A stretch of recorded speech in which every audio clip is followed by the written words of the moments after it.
Hi, my name is Erin, and this is the reading of my Portrait of the Dead essay titled Mother's Day with My Grandma. Dear Grandma, it has been 2 years and 4 months since the day you took your last breath on earth, and it has been 2 years and 4 months since the last time I have ever truly been myself. The day you passed away in that hospital bed, you took a piece of me with you, a piece I will never be able to get back, and a piece no one else will ever be able to replace. However, even though the thought of never being able to tell you I love you again still pains me, I have grown to accept the fact you will only ever be in my life through memories. I suppose you probably don't want to hear about the past, though, since now the past is all you have. I would rather hear about the present and about the many things that have changed since you've been gone. The last time you saw me, I was 15, a freshman in high school, and so confused on what I wanted to do with the rest of my life.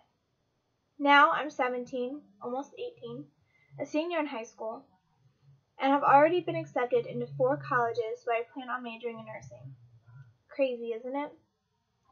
I suppose your death motivated me to do everything in my power to help others from dying, to prevent other families from ever going through what ours did. I'm still waiting on one more college to get back to me, but I'm hoping to attend Capital University next fall and stay with Aunt Marlena in Marysville. It will be hard to leave Mom, Dad, Erica, and Grandpa behind, but it's only a short drive away, and I'll always come back to visit. I'm not the only one who has changed, though. Erica got a job at Giant Eagle a year ago, finally leaving GameStop behind, and since has been promoted 3 times. She's still dating Jeff. Their 6-year anniversary just passed on the 9th, actually, and they have even been saving up their money to get a place together after the new year. Dad has been lost without you, though. Anytime someone mentions your name, he starts to cry, which is especially hard for me because I've never seen him cry until the night you died. He's getting better, though. He can finally smile and laugh about memories of you without breaking down, even though everyone can tell he wants to. Even Mom had a hard time after your death and cries every year on May 29th, but they both are getting through it. Grandpa started dyeing his hair brown to try to cover up his gray hair. Aunt Lisa actually dyes it for him, and I always tell him it looks nice, even though it actually looks quite funny. We've all been doing very well, though, and we all hope that, wherever you are, you're doing good as well. However, I would like your permission for me to write about you in my Portrait of the Dead essay from my English Composition 1 class. For the essay, we have to write about a family member, or close friend, that has passed away, and, although there have been multiple people in my life who have died, I wasn't nearly as close to any of them as I was with you. I hope you allow me to write about you to not only share the amazing qualities you possessed, but to also allow me to finally let myself think about you for more than 10 minutes at a time. I miss you, Grandma. Love, Erin. When I visit the ocean shore, with a vast body of water spread out in front of me, I think of her. On summer days, with the sun perched high in the sky and a light breeze that sweeps through only once every hour, I think of her. Whenever I catch a glance of her Tweety Bird shirt hanging in the back of my closet, I think of her. As I listen to the soft tune of the Crystal Dolphin wind-up music box that my grandfather gave me after she passed, I think of her. I think of her angelic voice complimenting me on something as soon as I walk through her door. I think about her love of Vampire Diaries and how much she enjoyed relaxing days inside.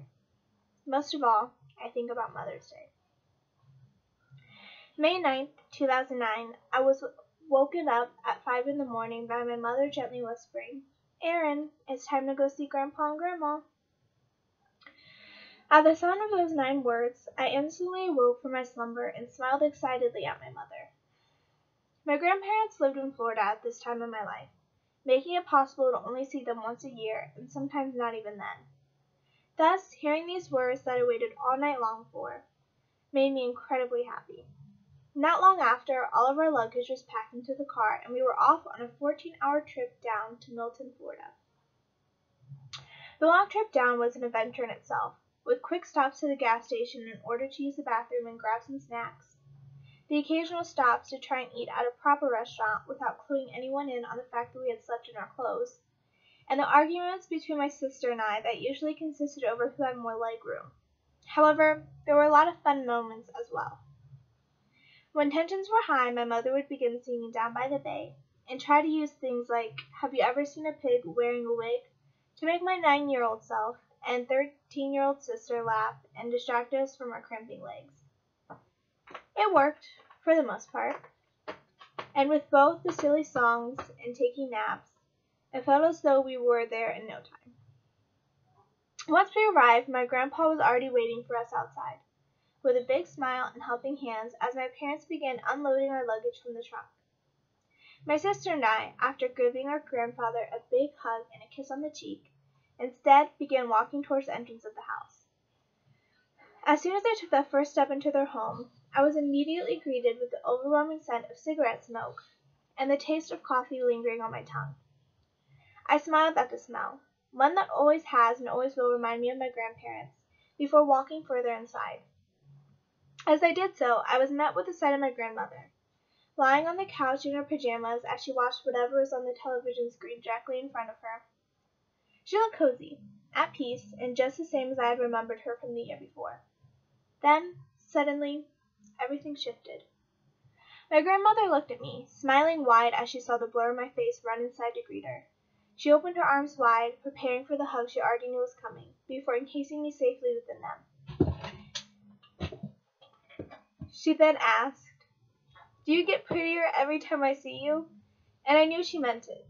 Although she was trying to make me feel good about myself, like she always did, she also hadn't seen me in a whole year and would have thought I had gotten prettier even if I had changed for the worse. Nevertheless, I never replied, too busy whispering I miss you at the exact same time. At that, she kissed me gently on the forehead, with the same proclamation falling from her lips as well.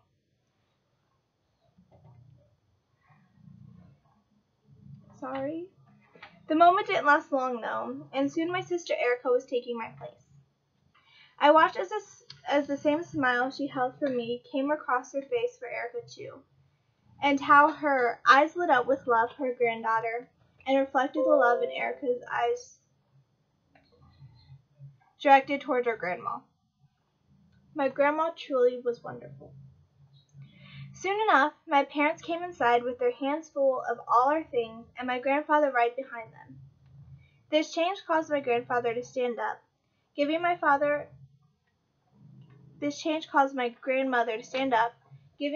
a hug only reserved for him, before giving my mom a small smile and a kiss on the cheek.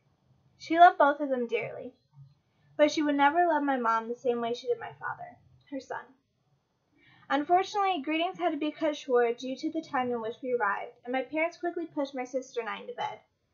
I could tell my grandmother didn't care for the idea much, and I was very reluctant to do so as well, considering I hadn't seen my grandparents for a year. But she gave us both big hugs anyway, before pushing us along to the guest bedroom, where we stayed the rest of the night. The next day, I awoke to find my grandmother sitting in the dining room table, smiling like always, as she hummed a quiet melody to herself. She looked happily towards me as she heard the sound of my sock-covered feet making their way across the tile floor, and said, "Good morning, sweetheart."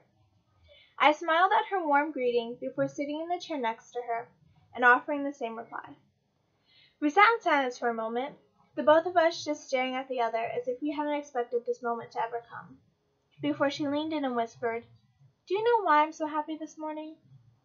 Obviously I didn't, so I quickly shook my head while whispering back a quiet no.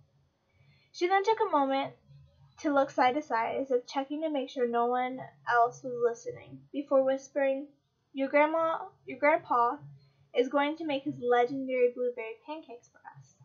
I grinned widely as she said those words, and soon enough, my grandfather came stumbling into the room with sleepy eyes and began preparing breakfast.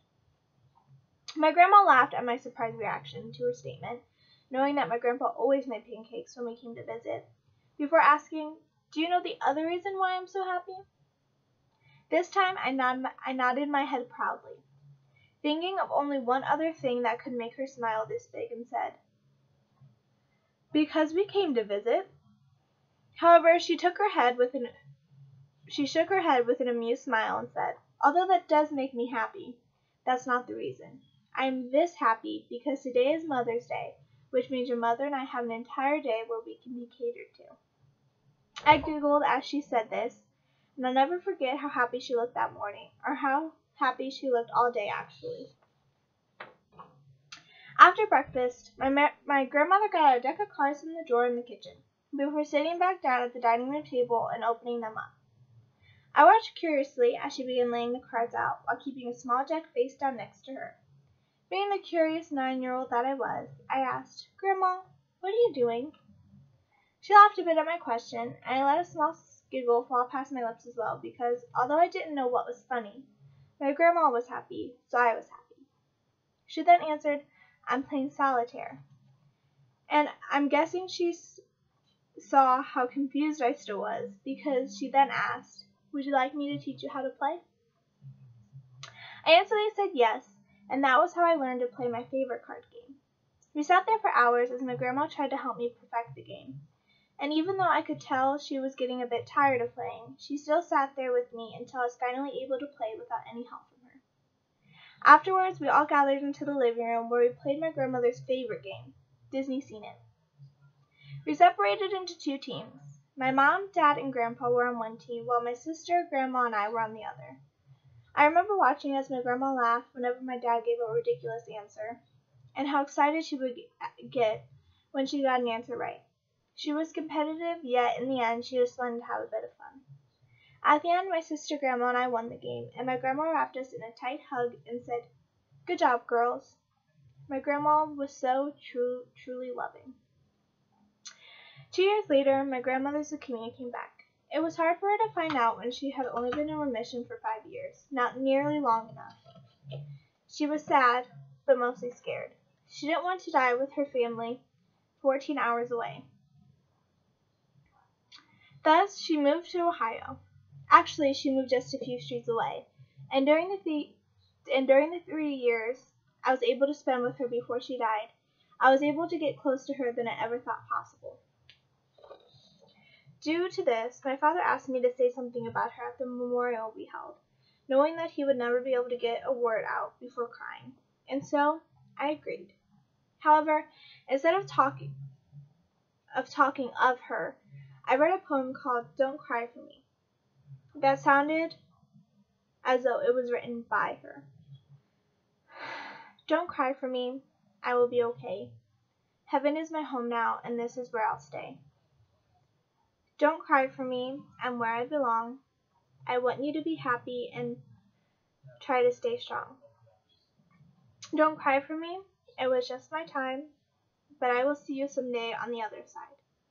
Don't cry for me, I am not alone. The angels are with me to welcome me home. Don't cry for me, for I have no fear. All my pain is gone, and Jesus took my tears. Don't cry for me, this is not the end. I'll be waiting here for you when we meet again." My grandmother changed in the years leading up to her death, but she never failed to make the people around her smile. She was caring, loving, kind, and simply wonderful. According to my mother, she was the most peculiar woman I ever met. During her chemo, she never wanted to leave the house, and more specifically, she never wanted to leave her chair. But somehow, she still made everyone feel as though they were the most important person on this earth to her. My grandma was a wonderful woman, both with and without cancer. She let her inevitable death change what she did throughout the day, but she never let it change who she was as a person. Thank you for listening.